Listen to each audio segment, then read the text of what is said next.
Remembering Connecticut. Where did the fish go? The Rainbow Dam of the Farmington River Power Company is the first obstruction above the Connecticut River on the Farmington. There is approximately a 60-foot difference in elevation at that dam for power generation purposes. A fishway was constructed approximately 10 years ago to enable fish to negotiate that 60-foot difference in elevation. Today's efforts to bring back the fish to Connecticut's rivers actually are rooted in the 19th century. More than 100 years ago, state lawmakers began trying to protect the river's spawning grounds and also negotiate the competing interests of private industry and commercial fishermen. 17th century European colonists found Connecticut's rivers teeming with fish. Native Americans captured great numbers for food and fertilizer, but enough fish eluded their weirs to spawn and renew the stock. Two changes in the wake of European settlement posed threats to the fish supply. By the 1760s, some colonists were profiting from the increasingly large harvests they packed for export. A greater threat were the dams built by settlers. Dams powered grist mills and sawmills, but they also obstructed vital spawning grounds. As a result, by 1820, salmon had virtually disappeared from the Connecticut River. In 1867, state legislators took a first step toward conservation when they appointed the fish commissioners.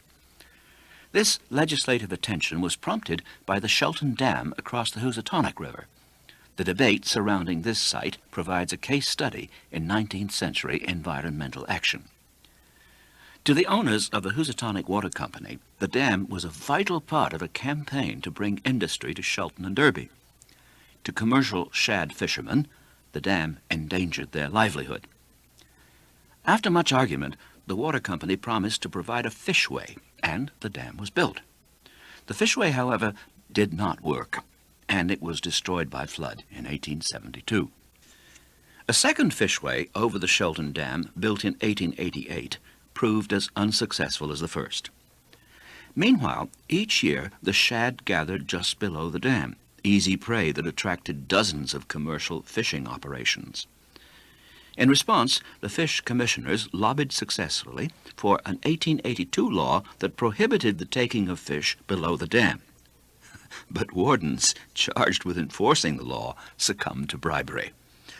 The payoff? Illegally taken shad.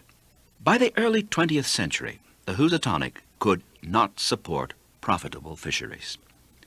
The economic and social context of fisheries management today has changed significantly. The state's industry no longer depends on water power, so one source of fish depletion has been eliminated.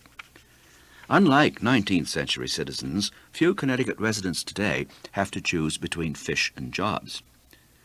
But the factors that doomed freshwater fish, limited spawning grounds, the rate of commercial catches and pollution, are still with us.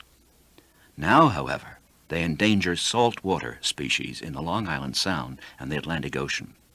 And the success of salmon stocking programs is still an open question. The design capacity of the fishway was for 20,000 shad per year and about 5,000 salmon. These are numbers which have not been realized as yet in the 10-year operation of it. There have been substantial differences from year to year. Currently, only 6 salmon have been seen to date. This is only 10% of the maximum of about 4 years ago, so the numbers fluctuate considerably. The number of shad seems to be increasing each year, however.